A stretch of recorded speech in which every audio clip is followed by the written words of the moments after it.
What's going on, guys? Let me tell you something right now. If you guys are looking to keep your home, skin, hair smelling fresh and clean, then you need pound for pound the best fragrance products in the world, and that is Ash Kick.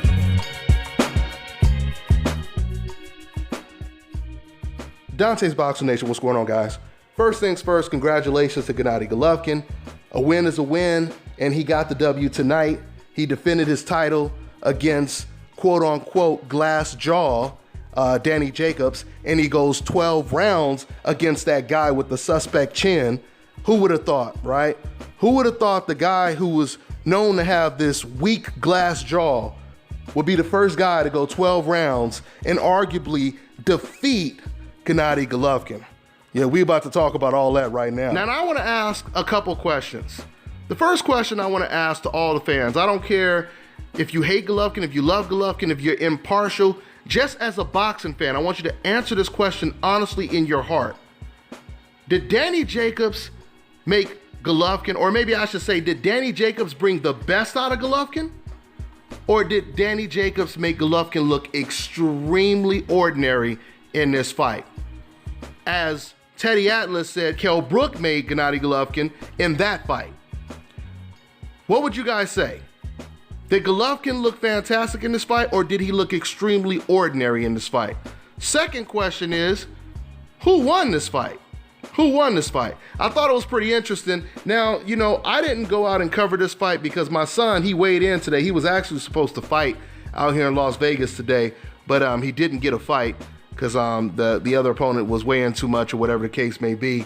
But anyway, with that being said, I watched this fight, and thank God I didn't have to listen to HBO's Jim Lampley and Max Kellerman, as we know they are extremely biased when it comes to fighters on the Hope list. So I watched the fight, and Kevin Kelly and Dave Bontempo, they were covering the fight, so it was pretty good. Now, the first thing I want to say when it comes to my own thoughts is I'll tell you right now, and this is not just my own thoughts, this is a fact. We all know that if Danny Jacobs was on the Hope list and Gennady Golovkin was on the coincidental list, everyone would be saying this is the biggest robbery in years. They would be calling this fight the biggest robbery ever, right? This is what I learned watching this fight. I learned that Gennady Golovkin is a very ordinary fighter when he is in there with another guy that has the same type of power he has and has boxing IQ like Golovkin has. This fight was Danny Jacobs to take. Danny Jacobs, he allowed a lot of these rounds to be closer than they had to be. Even rounds that Danny Jacobs clearly won. The mistake that Danny Jacobs made is he did not jump on Golovkin every time he forced Golovkin to back up and go on the defense. You know, when I was watching this fight, it's just amazing to me. I've been saying this for the longest when it comes to Golovkin. Golovkin is not comfortable with exchanging with his opponents. Golovkin does not punch at all when you attack him. Golovkin, he backed up every time Danny Jacobs attacked him, and all he did was block. He never tried to really exchange. He never really tried to counter Danny Jacobs while Danny Jacobs was firing shots. And that was the mistake that Danny Jacobs made. Danny Jacobs in the first half, he kept waiting for Golovkin to be first, and then Danny Jacobs, he would just try to counter. See, the thing is, you have to be first sometime. Now, you could counter as well, but you can't be second every single exchange. You have to be first sometime. And that was the mistake that Danny Jacobs made in the first half. Now in the second half, Danny Jacobs, he started to kind of take charge of the fight. And once again, we started to see Golovkin look a lot more ordinary as the fight went on. Now, what was pretty interesting is Jim Lampley or Max Kellerman, they said they had the fight a draw going into the last round. And they said they gave the last round to Golovkin. Let me tell you something. Danny Jacobs clearly won the last round. That was one of Danny Jacobs' best rounds in the fight. So with that being said, this is why I say it could be easily argued that Danny Jacobs, he won this fight. Once again, the fighter that was supposed to have the worst chin since Amir Khan is the only fighter to go 12 rounds and possibly beat Gennady Golovkin. Gennady Golovkin is going to have some serious problems as he steps up in competition. No doubt about it, he's going to have some serious problems. Fighters like Jamal Charlo, if Demetrius Andrade were to move up, aggressive fighters, even Canelo Alvarez, man. I think Canelo Alvarez, he would be a fool if he doesn't take this fight after that performance. Once again, Golovkin is very dangerous when he's on his front foot. When you're just moving away from him and you're allowing Golovkin to be first, that's when Golovkin is at his most dangerous. But when you jump on Golovkin, that is when he is most vulnerable. And what's so ironic or interesting is Oscar De La Hoya, he called this a long time ago. Oscar De La Hoya said he's very strong. He's a very strong fighter, but he cannot fight going backwards. And this is exactly what Kell Brook showed, but this is mainly what Danny Jacobs showed. Whenever Danny Jacobs let his hands go, Golovkin would back up and he would not throw punches back until the coast was clear. He does not throw punches at the same time you do. It was interesting because in the last round, Danny Jacobs, he was showing that he wanted it more. Danny Jacobs, he was trying to start a dogfight in that last round. The last 30 seconds, Danny Jacobs just went toe-to-toe, and you know what Golovkin did? Golovkin just reached out and he tied up Danny Jacobs. In the last 10 seconds, you know, we watch so many fights where it's the last 10 seconds, you know, they hear that little knock, and then all of a sudden both fighters just go toe-to-toe because they know the fight is over with, right?